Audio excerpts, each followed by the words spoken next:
এই কাজের মাঝে আমরা কিন্তু অনেকে অনেক ভুল করে থাকি, করি না? আমরা যাতে ভুল না করি এর জন্য একটু সচেতনতামূলক কথা বলার জন্য কিন্তু আমি এখানে এসেছি। আমরা যারা এখানে এসেছি, আমরা ছাত্রছাত্রী যারা আছো, তোমরা তুমি করে বললাম, যেহেতু আমাদের বয়সে ছোট, ঠিক আছে? মিথ্যা কথা তো আমরা বলি না, বলি মিথ্যা কথা? আমি তো মিথ্যা কথা বলি না? মিথ্যা কথা বলি না? কেমন করে তো আমরা মিথ্যা কথা বলি না? তোমাকে তোমার স্যাররা পড়াশোনা দিল, একটা হোমওয়ার্ক করে আসো, বাবা মা যদি জিজ্ঞেস করে যে হোমওয়ার্ক হয়েছে কিনা, বাড়ির কাজটা হইলো কিনা, আমরা না করে কিন্তু বলি করছি, করি না? আবার অনেক সময় হলো প্রক্সি বন্ধু বান্ধব থাকে না, যে আমার কাজটা একটু তুই করে দেস,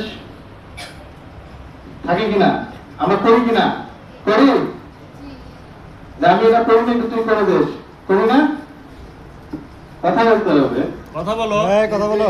আমরা কি কাজ করি? আমরা তো কেউ মিথ্যা কথা বলি না, বলি? আচ্ছা, মিথ্যা কথা যদি না বলি, সত্য কথা যদি বলি, তাহলে আমরা কিন্তু কোন অন্যায় কাজ করতে পারবো না। পারবো? এত ছোট ছোট বাচ্চারা আছে, এরা কিন্তু কখনো মিথ্যা কথা বলবে না, বলবে?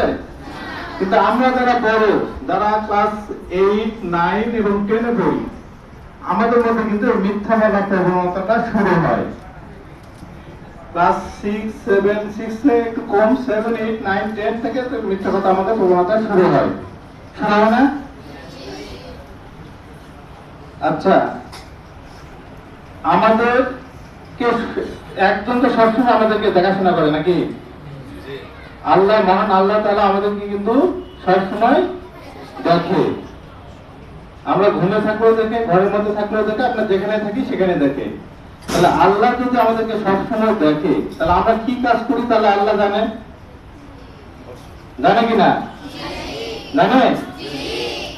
তাহলে বাবা মা, আল্লাহর পরে কিন্তু আমরা বাবা মা আমাদের অভিভাবক, অভিভাবক কিনা?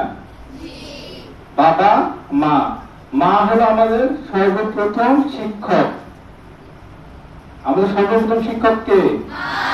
মা, তারপরে বাবা, তারপরে আত্মীয়-স্বজন, শিক্ষক, আমাদের যারা আমাদের দ্বিতীয় মানে পিতা মাতা কিন্তু আমাদের শিক্ষকেরা, যারা আমাদেরকে জ্ঞান অর্জন করে, জ্ঞান দান করে আমাদেরকে সুশিক্ষায় শিক্ষিত করে রাখে, ঠিক কিনা? আচ্ছা, এখানে জানি এখানে এ ধরনের অপরাধ হয় না। তোমরা যারা স্কুল ছুটির পরে, তোমাদের কেউ ডিস্টার্ব দেয় না? বিশেষ করে মেয়েদেরকে কোন ছেলে ডিস্টার্ব দেয় না? দেয়? দেয় কিনা? যেখানে ডিস্টার্ব দিবে, তুমি যদি একাই যাও, তাহলে তোমরা 3 জন 4 জন একসঙ্গে যাবা, সেখানে কেউ ডিস্টার্ব দিতে পারবে না। 10-এর লাঠি একে বোঝা, একজন যাতে ভয় লাগে 10 জন মিলে যাও। প্রতিহত করা যাবে কিনা? অন্যায়কে প্রতিহত করা যাবে? হ্যাঁ, মনে হয় যাবে না, ভয় পাচ্ছে। আমার কথা কি বোঝা যায়? বোঝো না? কে কে হাত তোলো।